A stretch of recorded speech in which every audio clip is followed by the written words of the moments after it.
The human ship was already on fire when it crossed into space. Not metaphorically, actually on fire, a cascading system failure that had started in the engine core 40 minutes ago and was working its way through the ship with the patient efficiency of something that had decided to finish what it started. Emergency systems were keeping the crew alive. Barely. The kind of barely that experienced spacers recognized immediately, and that made them very quiet and very focused and very aware that the margin between alive and not was currently measured in minutes. Commander Malik had 11 crew members, a ship that was dying around her, and one significant problem beyond the immediate one. They had crossed into space. They were not known for mercy. They were not known for negotiation. They were known for one thing with a consistency that had made them the most feared civilization in this region of space for 3 centuries. They responded to intrusion with immediate and total destruction. No warnings, no hails, no opportunity to explain. You entered their space without authorization and you did not leave. 47 ships in 300 years. None had returned. Ship had not chosen to cross the boundary. The engine failure had taken navigation offline 12 minutes before the boundary crossing, and they had drifted across on momentum and desperation, and the particular bad luck that seemed to find ships that were already having the worst day of their existence. She had 11 crew members and a dying ship, and 3 warships already on intercept course. She had approximately 8 minutes. She opened a channel. What she said in those 8 minutes became, in the years that followed, one of the most studied pieces of communication in galactic diplomatic history. Not because it was eloquent, not because it was strategic, but because it worked and nothing had ever worked with the before, and understanding why it worked turned out to matter enormously. She did not apologize. She did not beg. She did not offer tribute or invoke treaties or attempt to establish common ground through shared values or mutual interests. She told the truth. All of it immediately, without framing or softening or the instinctive human tendency to present information in the order most favorable to oneself. This is Commander Malik of the Earth vessel Endurance. We crossed your boundary 11 minutes ago because our navigation failed and we had no way to stop. Our ship is currently on fire. We have 11 crew members. We did not intend to enter your space. We cannot leave under our own power. We are telling you this because you are going to destroy us in approximately 8 minutes and we would prefer you didn't. And we think honesty is more likely to change that outcome than anything else we could try. We have no weapons charged. We are broadcasting our complete technical status so you can verify everything we are telling you is accurate. We are asking for time to repair our navigation and leave. That is all we want. She released their complete technical data simultaneously. Every system, every failure, every crew member's biometric status, everything. Then she waited.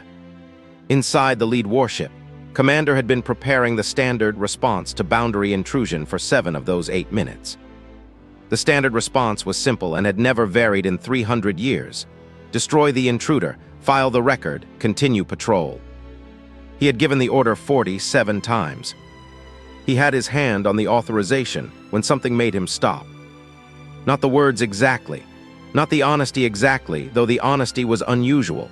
Most ships that crossed the boundary transmitted frantic apologies or desperate negotiations, or in several cases simply went silent, as if silence might make them forget they were there. What made him stop was the technical data. It was complete. He had been doing this for 20 years and he had never received complete technical data from an intruder. You received what they wanted you to see. Favorable readings, hidden weapons, concealed crew numbers, the dance of information management that every civilization performed instinctively when faced with a threat. This data had no dance. It was simply everything, including 3 system failures that made the ship significantly more vulnerable than it would otherwise be, information that no rational commander would voluntarily share with someone who was about to destroy them, unless they genuinely believed transparency was their best option. Looked at the data for a long moment. "Hold," he said. His tactical officer looked at him. "Hold," he said again. What followed was 47 minutes that broke 300 years of precedent so completely that the record of it was initially classified at the highest level of military security, because the implications of what had happened were something that High Command needed time to think about before it became general knowledge. Opened a return channel. "Commander Malik, You have released complete technical data. Yes, said, her voice was steady. The ship groaned around her. Including vulnerabilities. Yes. Why? It was not phrased as a question. It was phrased as a demand for explanation that contained within it a genuine confusion that had not felt in many years, the confusion of encountering something that did not fit any existing framework. Was quiet for 3 seconds. Because we were going to die anyway if we lied, she said. And there was a small chance we wouldn't die if we told the truth. And we would rather die having told the truth than die having lied. It costs us nothing at this point, and it seemed like the right thing to do. Stared at the transmission receiver. It seemed like the right thing to do, he repeated. Yes. You are facing destruction, and your reasoning is that it seemed like the right thing to do. We also thought it might work, said, but mostly yes. They did not have a word for what it just described. They had words for strategy, for calculation, for the careful management of information in service of outcome. They had words for courage, which they defined as the willingness to face destruction in service of a goal. They had words for honesty as a tactical choice, transparency deployed when the strategic calculation favored it. They did not have a word for telling the truth, because it was the right thing to do while facing destruction with no strategic calculation involved. Because the concept had not previously required a word. No species that had ever encountered had done it.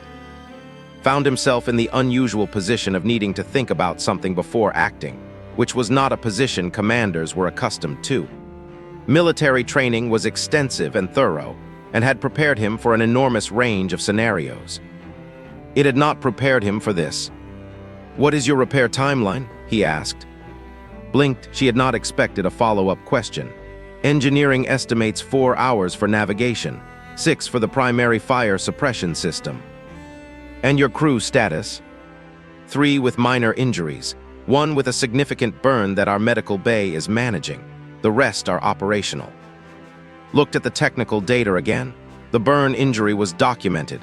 The medical bay status was documented. Everything was documented. You will hold your position, he said. You will not move without authorization. You will keep all channels open and continue transmitting complete status. Yes, said immediately. If any of that changes. It won't, she said. We will tell you immediately if anything changes, including if we do something you might find threatening. We will tell you before we do it. Another pause. Before said. Before, she confirmed. So you can decide how to respond with complete information rather than incomplete information.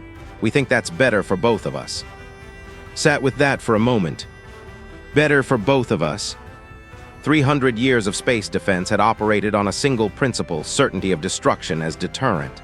No exceptions, no negotiations, no warnings. The principle had worked. The boundary had been respected by every civilization that valued self-preservation. It had also, he was realizing for the first time, ensured that every interaction they had with other civilizations in the context of their space was an interaction with a civilization in the act of dying. For 300 years, everything they knew about how other species behaved came from watching them face imminent destruction. They had never seen how a species behaved when given a reason not to be afraid. He had been doing this for 20 years. He was not sure he knew what that looked like. He was, for the first time in a very long career, curious. 4 hours, he said. Hold your position.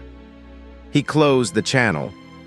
His tactical officer was looking at him with an expression that was technically neutral and actually full of questions. Log it as a navigation emergency with authorization pending review, said. I need to think. The Endurance left space 4 hours and 17 minutes later.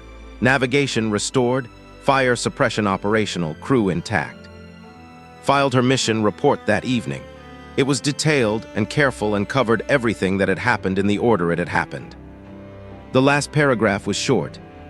I do not fully understand why it worked.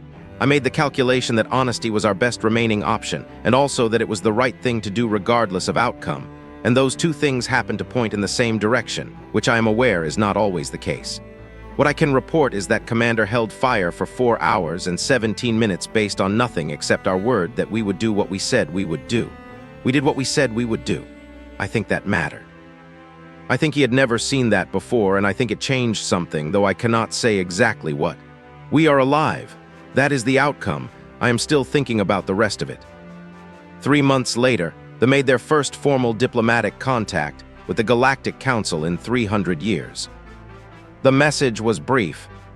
It requested information about humanity. Specifically, it requested everything available about how humans decided what the right thing to do was. The Council forwarded the request to Earth. Earth's diplomatic office read it 3 times. Then someone wrote back a response that was also brief. That's a long conversation. We're happy to have it. When would you like to start? They responded within the hour. Now,